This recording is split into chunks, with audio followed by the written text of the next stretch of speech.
मां वैष्णो देवी के दरबार में खुले प्राकृतिक गुफा के कपाट। विधिवत पूजा अर्चना के बाद श्रद्धालुओं को मिली सौगात। यात्रा में उतार चढ़ाव के मद्देनजर अवधि होगी निर्धारित।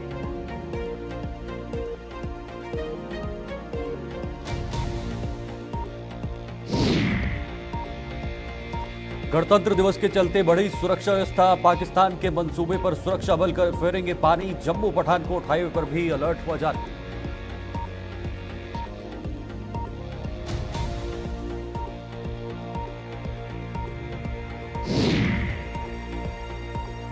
प्रकृति के प्रकोप का खामियाजा भुगत रहे जंगल। इस बार बर्फ न गिरने से हरा सोना हो रहा तबाह। आग से धधक रहे कठुआ जिले के बखोबा जंगल।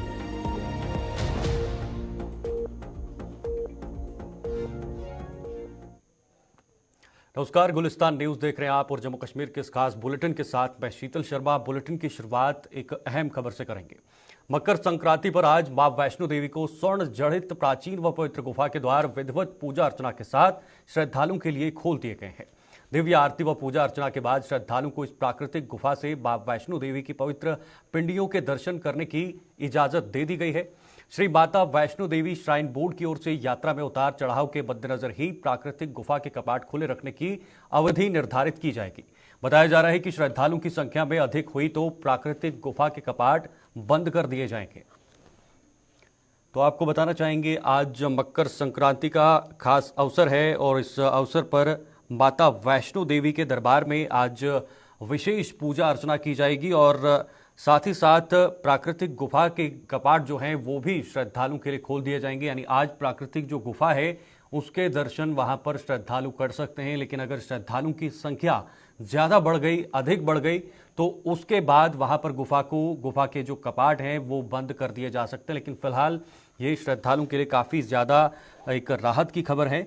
जो भी लोग वहां पर दूर दराज इलाकों से पहुंचते हैं, बाकी अन्य राज्यों से पहुंचते हैं, और उनके लिए ये कपाट आज मकर संक्रांति के इस शुभ अवसर पर खोलने के जो है वो निर्णय लिया गया है। और उसी के चलते यहाँ पर आज कहीं ना कहीं जो कपाट हैं वो खोले गए हैं और बहुत सारे जो श्रद्धालु हैं वहाँ पर आज दर्शन कर सकेंगे।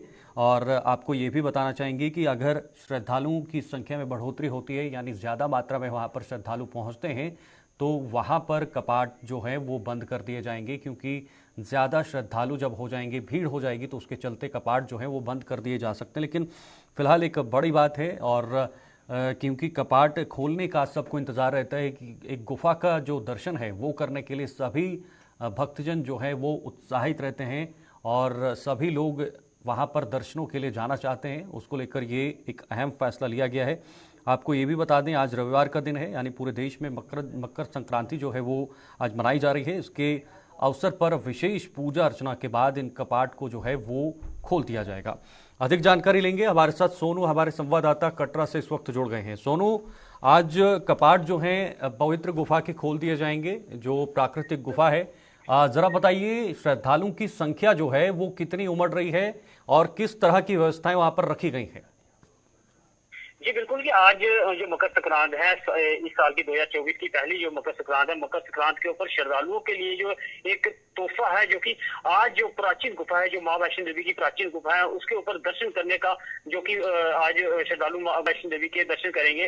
जो प्राचीन गुफा है, आज जो पूजा अर्चना श्री माता वैष्णो देवी श्राइन बोर्ड के जो CEO अंशुल गर्ग हैं, वो आज पूजा अर्चना के बाद जो है, जो पुरानी गुफा, जो प्राचीन गुफा है मां वैष्णो देवी की, वो उसके कपाट खोल दी जाएंगे और श्रद्धालु जो है पूरे आनंद से उस गुफा से दर्शन कर पाएंगे। काफी ज्यादा मान्यता है उस गुफा में, क्योंकि कई सारे श्रद्धालुओं की ये मंशा रहती है कि जो पुरानी गुफा है, प्राचीन गुफा है, उससे दर्शन करके लिए अपने आपको भाग्यशाली समझे। और आज जो वो कपाट जो है वो खोले जाएंगे। बिल्कुल सोनू, लेकिन ये भी कहा गया है कि अगर ज्यादा वहां पर श्रद्धालु उमड़ते हैं तो उस गुफा को जो है वो बंद कर दिया जाएगा, कपाट को बंद कर दिया जाएगा। तो इस बीच व्यवस्थाओं की अगर बात करें तो किस तरह की वहां पर सुविधाएं जो हैं वो यात्रियों के लिए रखी गई हैं? की सुविधाओं की बात करूँ तो काफी ज्यादा सुविधाएं जो श्री माता वैष्णो देवी श्राइन बोर्ड की तरफ से जो श्रद्धालुओं की रखी जाती, चाहे उसमें सफाई की सुविधा हो, चाहे सुरक्षा की सुविधा हो, सीसीटीवी की कैमरे की सुविधा हो, बैटरी कार की सुविधा हो, चाहे हेलीकॉप्टर की सुविधा हो, सब तरह की सुविधा यहाँ पे जो रखी गई है। मगर मैं आपको एक बात और बता दूं कि अगर श्रद्धालु की संख्या अगर 10,000 से ऊपर होती है तो वो उस कपाट जो है वो बंद किए जाएंगे। हालांकि दिन में अगर यात्रा ज्यादा होती है तो उसको जो प्राचीन गुफा उसको बंद कर दिया जाएगा, मगर रात को जब यात्रा की संख्या 10,000 से कम होगी तो उस कपाट को खोले जाएंगे और श्रद्धालु जो है पुरानी गुफा से जो प्राचीन गुफा है मां वैष्णो देवी की उससे दर्शन कर पाएंगे। सोनू, ये भी जानना चाहेंगे औसतन कितने श्रद्धालु हर रोज अभी वहां पर पहुंच रहे हैं? क्या ऐसी कोई अपडेट आधिकारिक तौर पर सामने आई है? जी बिल्कुल, 31 की बात करूं तो 31 में 40 से 50,000 ये श्रद्धालु जो मां वैष्णो देवी के दर्शन करने के लिए यहाँ पे पहुंचे थे। मगर इस बार अभी देखा जाए तो ठंड भी कम है और बर्फबारी 31 पे हमेशा मां वैष्णो देवी के दरबार में बर्फबारी हो जाती है, चाहे उसमें पतंगबाग समझो चाहे कश्मीर समझो। श्रद्धालु जो है मां वैष्णो देवी के दर्शन करने के बाद पतंगबाग बर्फ का नजारा लेने जाते थे, चाहे श्रीनगर जाते थे और मां वैष्णो देवी के दरबार में भी बर्फ का नजारा लेते थे। मगर इस बार जो बर्फ ना गिरने से श्रद्धालु काफी ज्यादा निराश है और यहाँ पे जो भी आ रहे जो भी श्रद्धालु यहाँ पे फोन करके पूछ रहे हैं जो अपने लिंक्स में है कि बर्फ यहाँ पे गिरी है और अभी तक बर्फ का नजारा जो है श्रद्धालुओं को नहीं मिल रहा है। मगर थोड़े दिन तक अगर हो सके तो बर्फ यहाँ पे गिरेगी, श्रद्धालुओं को राता फिर से बढ़ने की आशंका है। ठीक है, बहुत बहुत शुक्रिया आपका सोनू तमाम जानकारी साझा करने के लिए। तो ये कटरा से हमारे साथ हमारे संवाददाता सोनू इस वक्त बता रहे थे कि वहाँ पर काफ़ी संख्या में श्रद्धालु पहुँच रहे हैं और उनके लिए सबसे खास बात यह है कि जो प्राकृतिक गुफा है उसके कपाट भी खोल दिए गए हैं। आज मकर संक्रांति का खास अवसर है और इस अवसर पर ही वहाँ पर कपाट खोले गए हैं और अगर श्रद्धालु में बढ़ोतरी होती है, श्रद्धालु ज़्यादा मात्रा में वहाँ पहुँचते हैं तो ज़रूर इन जो कपाट आज खोले गए हैं उनको फिर से बंद कर दिया जाएगा।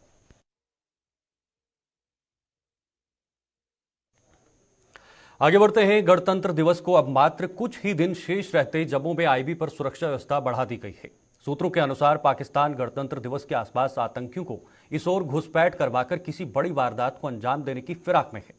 सूत्रों ने यह भी बताया है कि आतंकी बसंतर दरिया से इस ओर घुसपैठ कर सकते हैं, जिसके चलते जम्मू पठानकोट हाईवे पर भी सुरक्षा चाक चौबंद कर दी गई है।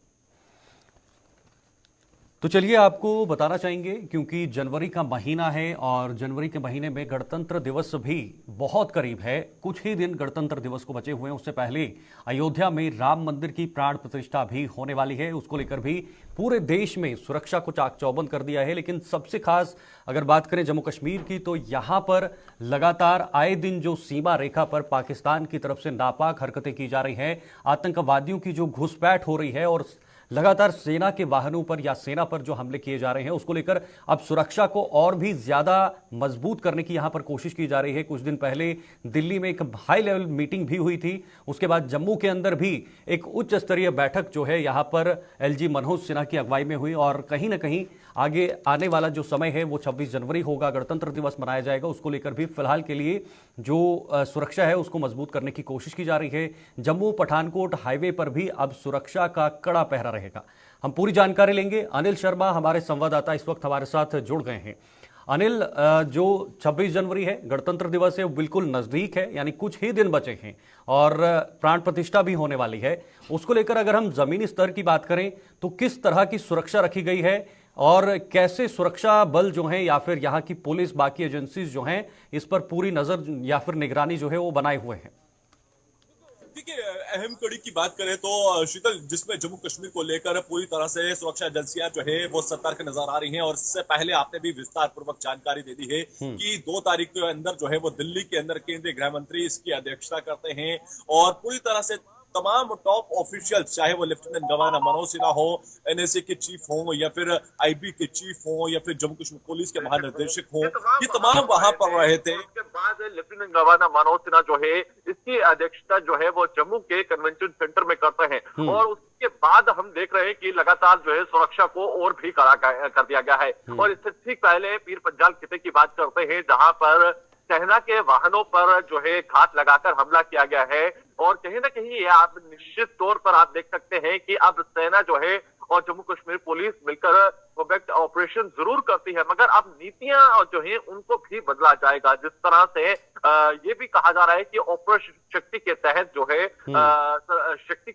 जिस तरह से हम देख रहे हैं कि अब जो है ऑपरेशन जो है वो पीर पंजाल खिते के अंदर चलाए जाएंगे और इन आतंकियों का सर्वनाश किया जाएगा। और दूसरी बात, जम्मू पठानकोट की बात करते हैं क्योंकि गणतंत्र दिवस है और दूसरी तरफ अगर हम बात करते हैं 22 तारीख है, प्राण प्रतिष्ठान होना है। उससे पहले लेफ्टिनेंट गवर्नर मनोज सिन्हा ने जो है पूरी तरह से जम्मू की अगर हम बात करते हैं, जम्मू के जो तमाम जिले हैं उनका निरीक्षण किया था और वहां पर एक उच्च स्तरीय बैठक हुई थी। उस बैठक में ये साफ जायजा लिया गया था कि यहाँ की व्यवस्था कैसे रहने वाली है और प्रमुख तौर पर अगर हम यूं कहें जम्मू कश्मीर पुलिस के महानिर्देशक वो भी उस बैठक में मौजूद है। और दूसरी तरफ आप देखिए सीमा पार से लगातार घुसपैठ की कोशिशें की जाती है और इस समय ड्राई स्पेल है और दूसरी तरफ आप देख रहे हैं कि धुंध काफी ज्यादा रहती है, विंटर सीजन है और पाकिस्तान चाहता है कि जम्मू कश्मीर में घुसपैठ की जाए। तो उससे पहले कई सारी घुसपैठी जो थे उनको ढेर भी किया हमारे सुरक्षा बलों ने। और घुसपैठ अनिल सीमावर्ती इलाकों की बात करें, क्योंकि जैसे कोई बड़ा त्योहार या फिर गणतंत्र दिवस की बात करें या अन्य जो त्योहार होते हैं उनके नजदीक कहीं ना कहीं पाकिस्तान कोई ना कोई घटना को अंजाम देने की कोशिश में लगा रहता है, इस फिराक में लगा रहता है। इसको लेकर खास तौर पर अगर हम सीमावर्ती इलाकों की बात करें, जम्मू के जो सीमावर्ती इलाके हैं जहां लगातार पिछले कुछ दिनों से हमले होते हुए दिखाई दे रहे हैं, तो क्या कोई खास कदम जो है उठाए गए हैं, खास तौर पर प्राण प्रतिष्ठा या फिर उसके बाद जो गणतंत्र दिवस का त्योहार मनाना है?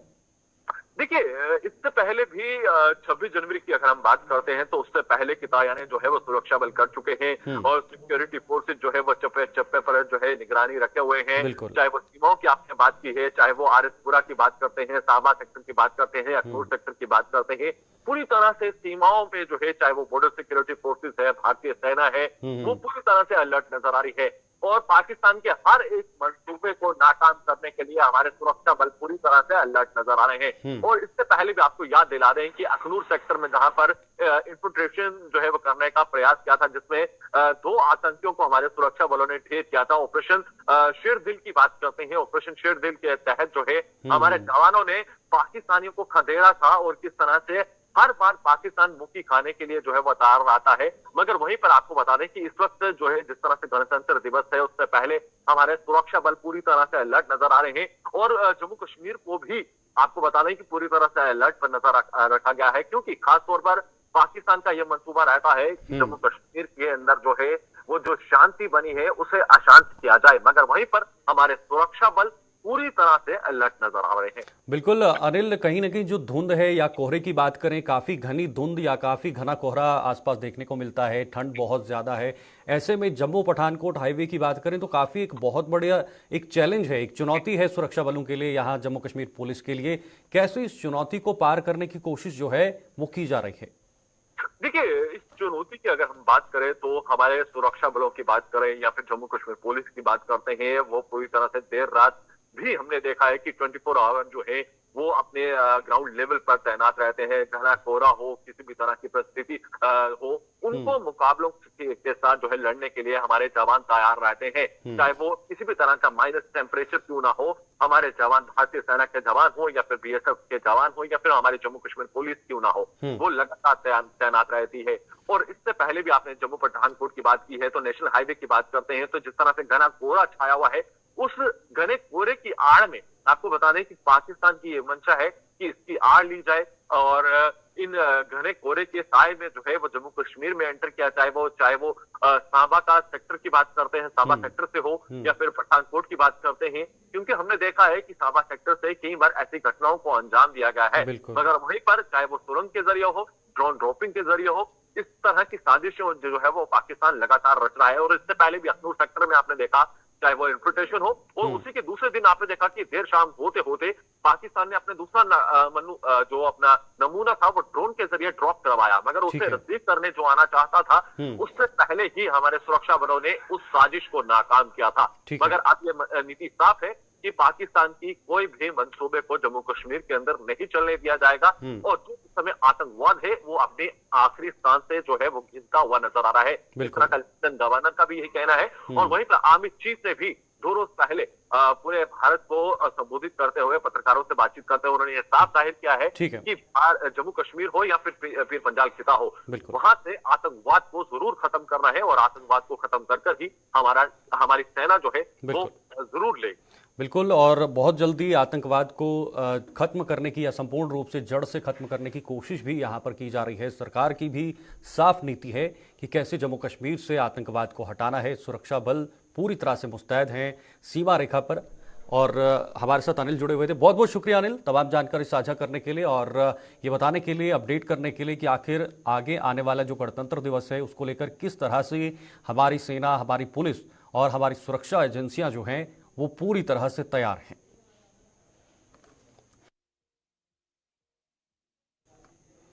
इस बार जनवरी के महीने में भी बारिश और बर्फबारी न होने से मौसम के जानकार भी सकते में आ गए हैं।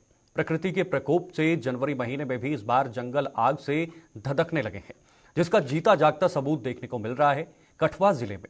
इस बार ऊंचाई वाले इलाकों में भी बर्फबारी न होने से जंगलों में आग लगने का सिलसिला शुरू हो गया है। कठुआ के बसोली के बखोगा जंगलों में लगी आग फैलती जा रही है, जिससे हरा सोना कहे जाने वाले हजारों पेड़ जलकर राख हो गए हैं।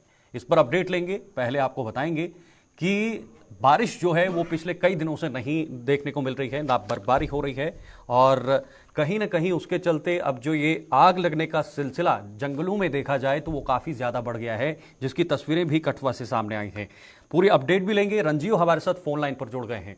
रंजीव, ज़रा बताइए, ये जो सिलसिला है आग लगने का ये काफ़ी ज़्यादा बढ़ गया है। लोग कहीं ना कहीं बारिश के लिए भी एक लोगों के अंदर एक कहीं ना कहीं एक बात बनी हुई है कि हम आग लगाएंगे और उसके बाद बारिश होगी, एक प्रोसेस चलाएंगे, उसके बाद बारिश होगी। तो ये जो सिलसिला है लगातार बढ़ रहा है। पहले आप बताइए कि किस इलाके में आग लगी है, क्या जो लोगों का इलाका है उससे दूर है या नजदीक है? थोड़ा सा अपडेट कीजिए। बिल्कुल शीतल, मैं बताऊं कि ये जो आग जंगलों में लगी है, पहाड़ों के जंगली एरिया में जो आग ये भड़की हुई है, ये बनी का इलाका है। कठुआ का जो बनी इलाका है वो काफी सबसे ठंडा और दूर दराज का पहाड़ी इलाका है, जहाँ पर हमेशा इन दिनों में बर्फ से लदे रहते थे पहाड़। लेकिन इस बार बारिश नहीं होने से ना ही बर्फबारी पहाड़ी इलाके में हुई है, जिसके कारण अब यहाँ पर जो गर्मियों में काम होता था, जंगलों में आग भड़कती थी, वो अब इस जनवरी माह में बढ़ रही है। जहाँ पर इन दिनों बर्फ होनी चाहिए वहां पर आग जो है वो भड़क चुकी है इन जंगलों में। ये बनी का बगोगा का इलाका है, जो जंगली इलाका है, और ये बनी कस्बे से मात्र 8 से 10 किलोमीटर की दूरी पर है। तो यहाँ पर कल शाम 4 बजे से ये आग भड़की हुई है और अभी तक जारी है। लेकिन स्थानीय लोग जो रिहायशी घर जिनके पास थे, जिन लोगों के पास था ये जंगल, उन्होंने अपने तौर पर इसे बुझाने का प्रयास जरूर किया है। लेकिन मैं बड़ी बात शीतल यहाँ पर ये है कि प्रशासन की तरफ से ना कोई इंतजाम है और ना ही लोगों को कोई हिदायत दी गई है। क्योंकि पहाड़ी इलाके कठुआ जिले की बात करूं, यहाँ पर अग्निशमन विभाग का जो कार्यालय है, जो गाड़ी है, फायर टेंडर जो होते हैं, वो मात्र कठुआ सिटी तक, जहाँ हीरानगर तक ही सीमित है। बिलावर का उपमंडल हो, बसोली का उपमंडल हो। रंजीव, मैं उसी पे आना चाह रहा था कि क्या प्रशासन की तरफ से या अग्निशमन विभाग की तरफ से अभी तक कोई संज्ञान नहीं लिया गया है, कोई ठोस कदम इस आग को बुझाने के लिए नहीं लिया गया है? देखिए, कठुआ से बनी का जो दूरी है वो कम से कम 250 किलोमीटर की है, और यहाँ में जहाँ पर पहुंचने में 4 पहाड़ी इलाका है, 5 घंटे आराम से लग जाते हैं, 5 से 6 घंटे। उससे भी आगे का ये दुर्गम इलाका है। तो फायर टेंडर कठुआ में है, कब पहुंचेगा, कब जाएगा, लेकिन अभी तक इसके वहां पे पहुंचने की कोई सूचना नहीं है। प्रशासन की तरफ से कोई हिदायत नहीं जारी की गई है। लेकिन उसके बावजूद लोगों में जो एक उनके मन में एक टीस जगी हुई है कि अगर शायद फायर टेंडर यहाँ पे होता तो वो समय पे कार्रवाई करता और जंगलों की आग को समय पे काबू पा लेता। लेकिन उसके बावजूद लोगों में काफी रोष है। लोगों का कहना है कि जब भी कभी कोई भी नुमाइंदा उनकी पिछले 3-4 दशकों में जो पहाड़ी इलाका है कठुआ जिले का, उनकी हमेशा सबसे प्रमुख मांग यही रही है, क्योंकि हर बार गर्मियों में वहां पे आग लगती है और आग के कारण काफी नुकसान होता है, और सर्दियों में पहाड़ी इलाके में आग लगती है। बिल्कुल, लोगों को काफी परेशानी भी हो रही है। लोग ये भी चाहते हैं कि वहां पर विभाग द्वारा कोई कदम उठाया जाए, लेकिन समझना ये भी जरूरी है आम लोगों को कि आग लगाने वाले भी वही लोग होते हैं, और इस मिथ से आज लोग आगे बढ़ रहे हैं कि हम आग लगाएंगे, जंगलों में आग लगेगी और उसके बाद बारिश होने की संभावनाएं बनेंगी। तो उसको लेकर भी कोई ना कोई कदम उठाना जो है वो बहुत ज्यादा जरूरी है। ये इस बारे में यहाँ से कोई सूचना अभी तक प्राप्त नहीं हुई कि किसी ने आग लगाई होगी बारिश के लिए। लेकिन अंदर खाते जहाँ चोरी किसी ने इस टोटके को अपनाया हो तो पता ना तो प्रशासन को इसकी जानकारी है, ना तो स्थानीय लोगों को।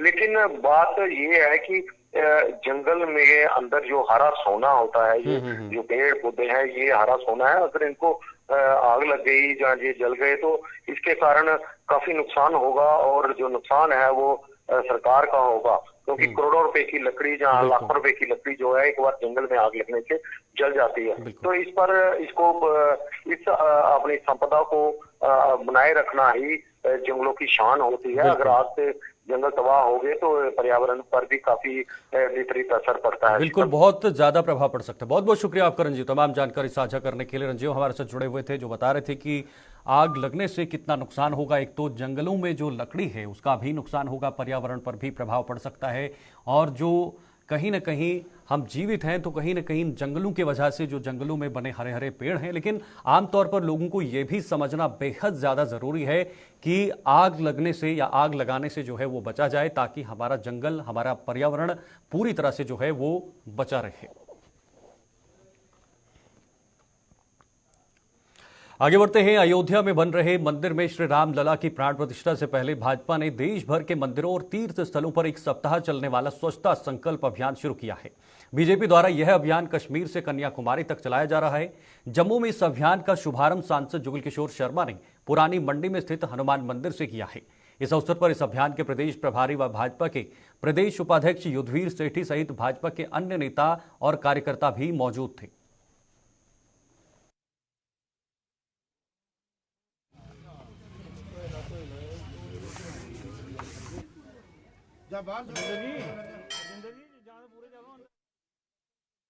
का ये पर्व पूरे देश भर में बड़ी धूमधाम से मनाया जा रहा है, और विशेष तौर पर राम लला जी की प्राण प्रतिष्ठा का मुख्य कार्यक्रम जो राम जन्मभूमि अयोध्या में आयोजित किया जा रहा है, जिसके प्रधानमंत्री नरेंद्र भाई मोदी मुख्य मेहमान हैं।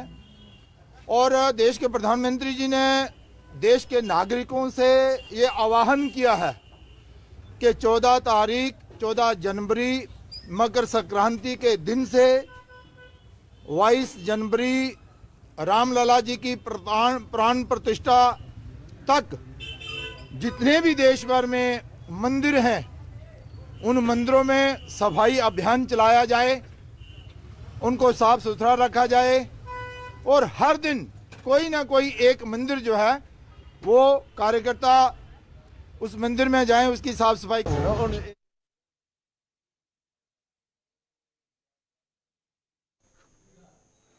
चलिए, जम्मू कश्मीर के इस खास बुलेटिन में फिलहाल के इतना ही। देश और दुनिया की तमाम खबरों के लिए आप देखते रहिए गुलिस्तान न्यूज। नमस्कार।